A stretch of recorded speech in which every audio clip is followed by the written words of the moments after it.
ভীষণ ভীষণ অসুস্থ, দাঁত উঠিয়েছি, তো ভিডিও দিলাম। চেয়েছিলাম মিউজিক দিব, কিন্তু অনেকেই বলে আপু তুমি ভয়েস দিবে, তোমার ভয়েসগুলো কথাগুলো শুনতে ভালো লাগে, তাই কষ্ট হলেও দিলাম। এই তো, বিসমিল্লাহির রহমানির রহিম, আসসালামু আলাইকুম, hi everyone, welcome back another video. আমি আছি ফাতেমা তোমাদের সঙ্গে। আমার চ্যানেলে সবাইকে স্বাগতম, দোয়া ও ভালোবাসা। এই তো গুছিয়ে নিচ্ছি সবগুলো বড় ঘর গুছানো আর রান্নাটা আমি নিজেই করি, এটা আমার কাছে ভালো লাগে, অন্যের হাতে দিতে আমার ভালো লাগে না। একের পর এক গুছিয়ে নিচ্ছি ঘরগুলো। আমার এই ব্লগটি যদি ভালো লেগে থাকে, লাইক, কমেন্ট, শেয়ার এবং সাবস্ক্রাইব করবে, সেই সাথে পাশে থাকা বেল আইকনটি বাজিয়ে অল বেল আইকনটি বাজিয়ে দিবে, তবেই আমার নিত্য নতুন সবগুলো ব্লগ চলে যাবে সবার আগে তোমাদের কাছে। কেমন আছো বন্ধুরা? আশা করি খুব খুব ভালো আছো, আল্লাহর অশেষ রহমতে। আলহামদুলিল্লাহ, আমিও ভালো আছি। বন্ধুরা, পাশের জনকে ভালো রেখো, নিজেরা ভালো থেকো, আমরা আমাদের মা বাবাকে ভালো রাখবো। অনেকেই বলে আমাদের মা বাবা বলতে বলতে আমার মা বাবা, আমার শ্বশুর শাশুড়ি, তার জন্য আমি সবাইকে বলি। আমি এই তো সবগুলো ঘর গুছিয়ে নেওয়ার পর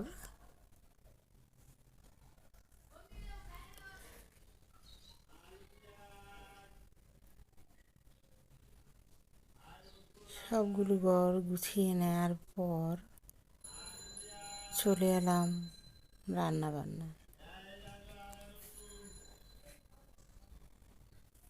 বিরিয়ানি, এখানে দেশি মুরগি নিয়ে নিয়েছি, দিয়েছি 2 টিস্পুন ধনিয়ার গুঁড়ো,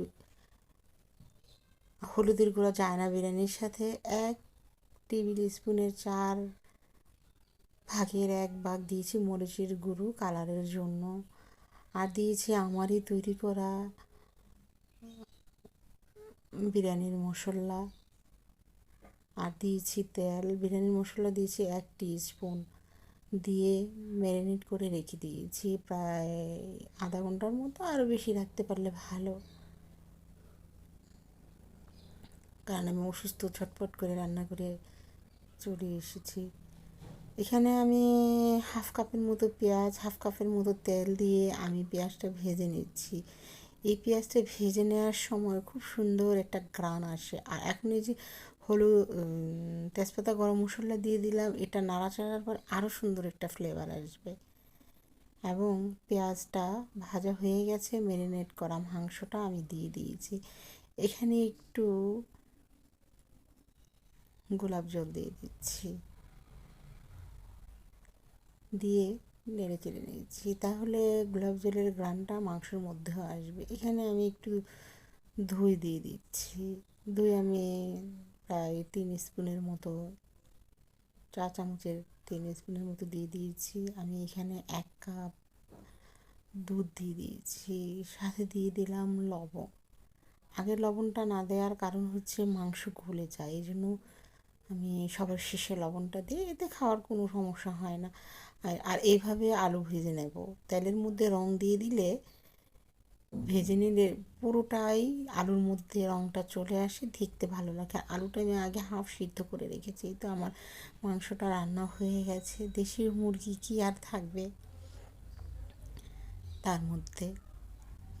এই তো আমি এখন তেজপাতা, গরম মশলা, জিরা দিয়ে হাফ সেদ্ধ করে নিয়েছি চাউল, চিনি গুঁড়া চাউল দিয়ে এখন আমি সেই ভেজে রাখা আলুগুলো দিয়ে দিলাম। আলুর কালারগুলো কিন্তু সুন্দর হয়েছে, এভাবে তেলের মধ্যে রং দিয়ে ভাজলে আলুর কালার খুবই খুবই সুন্দর আসে। আর আমি একটু একটু জর্দা রং দিয়ে দিয়েছি, যদিও জর্দা রং স্বাস্থ্যসম্মত নয়, তবুও একটু কালারের জন্য দিয়েছি, দেখতে ভালো লাগার জন্য। এখন উপর থেকে একটু আমি গোলাপ জল দিয়ে দিচ্ছি।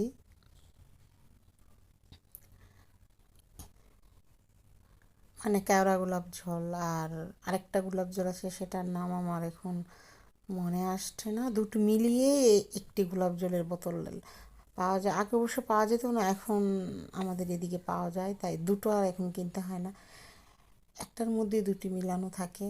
এই তো, তারপরে উপরে বেরেস্তা ভেজে দিয়ে দিয়েছিলাম। এখন আমি বিরিয়ানির লুকটা একটু দেখাচ্ছি, কালারটা কতটুকু সুন্দর এসেছে। এই তো,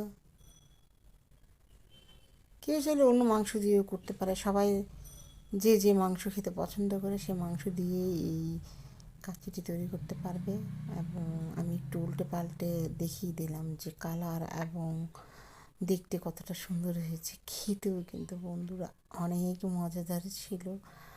আরও বাহিরের তিনজন খেয়েছে, খেয়ে বলেছে অনেক মজা হয়েছে। আমি একা রান্না করে কখনো খেতে পারি না, কাউকে না কাউকে, কেউ না কেউ বাসায় চলে আসে, তাই নাস্তা না দিয়ে খাবারটা দেই। আমার কাছে ভালো লাগে মিলেঝিলে সবাই মিলে খেতে। এখন আমি একটু সার্ভ করে নিচ্ছি এবং আমি একটু খাবো। এই তো,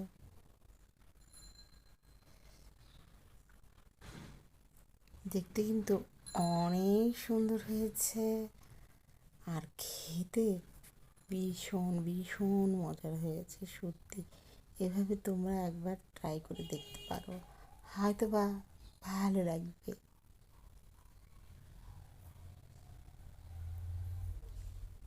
এই তো, দেখিয়ে দিলাম।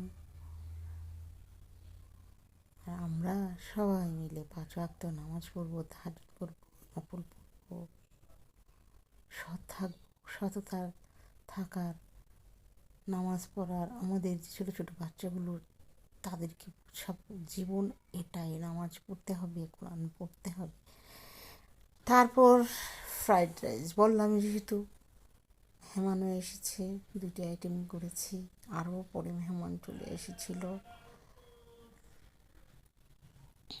এই তো, পেঁয়াজ তেল দিয়ে 2টো ডিম দিয়ে আমি ভেঙে ভেজে নিয়েছি। এখন টমেটো কুচি দিয়ে দিয়েছি, তারপরে লাল ক্যাপসিকাম, সবুজ ক্যাপসিকাম ও দিয়ে নিলাম, দিয়ে খুব ভালোভাবে নেড়ে চেড়ে নিলাম। আর পাশের চুলায় আমি চাউল, তেজপাতা, গরম মশলা এবং জিরা দিয়ে সেদ্ধ করতে বসিয়ে দিয়েছি। এখানে আমি চিংড়িগুলো একটু ভেজে নিয়েছি, হালকা ভেজে, মানে তেল দিয়ে ভেজে নিয়ে হালকা শুধু চুলার মধ্যে দিয়েছি, উল্টে পাল্টে নেড়ে নামিয়ে ফেলেছি। তারপরে চিংড়িটি দেওয়ার পর নেড়ে চেড়ে নিলাম। এখন আমি একটু মাংস ঝুরি ঝুরি করে দিয়ে দিলাম। খেতে যা হয়েছিল না ফ্রাইড রাইসটা, সেই রকম। তারপরে যে সেদ্ধ করা চালগুলো আমি ঝরিয়ে রেখেছিলাম, এখন আমি দিয়ে দিলাম। একদম চালটাও কেমন জর্জরা হয়েছে। এই তো, চিংড়ি ফ্রাইড রাইস খুবই খুবই মজাদার হয়েছে, এভাবে তোমরা ট্রাই করতে পারো। আর রোজা তো চলে এসেছে, সবাই একটু একটু করে প্রিপারেশন নেবে, তাহলে রোজার মধ্যে নামাজ কালাম কোরআন ভালোভাবে পড়তে পারবে, এটা আমার অনুরোধ থাকবে। আর আমারই করা টমেটো সস একটু দিয়ে দিলাম, কেউ না দিলেও চাই হবে। আর দিয়ে দিলাম আমারই করা কাসুরি মেথি, এখন ধনিয়া পাতা দিয়ে আমি একটু নেড়ে চেড়ে নিচ্ছি। রোজার আগে সবগুলো যেমন আমি করেছি, টমেটো সসটা করে ফেলেছি, টমেটো পিউরিটা করে ফেলেছি, আদা রসুনটা আমি করে ফেলেছি, রোস্টেড মশলা এবং বিরিয়ানির মশলাও আমি করে ফেলেছি। তারপর আমাকে আরেকটু করতে হবে, এই আস্তে আস্তে করে প্রিপারেশন নিয়ে নিচ্ছি। তোমরাও সবাই নিয়ে নেবে, তাহলে রোজার মধ্যে ঝামেলা নেই, ভালোভাবে আল্লাহর কাজটা করতে পারবে। আর এই ঝামেলাগুলো প্রতিদিন রেখে দিলে, যেমন আবার কিছু পেঁয়াজ কুচিয়ে রাখার চেষ্টা করব, তাহলে আমার কাজ সহজ হয়ে যাবে। এই তো, আমার ফ্রাইড রাইসটি হয়ে গেল।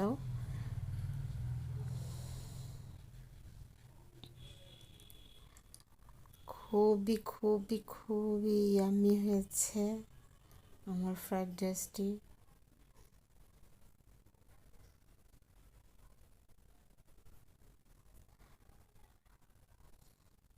সবাই অনেক বেশি ভালো থাকবে, সবাই আমার জন্য দোয়া করবে।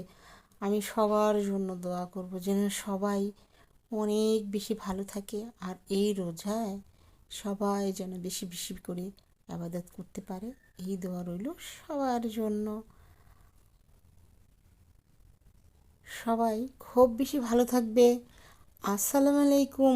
আল্লাহ হাফেজ।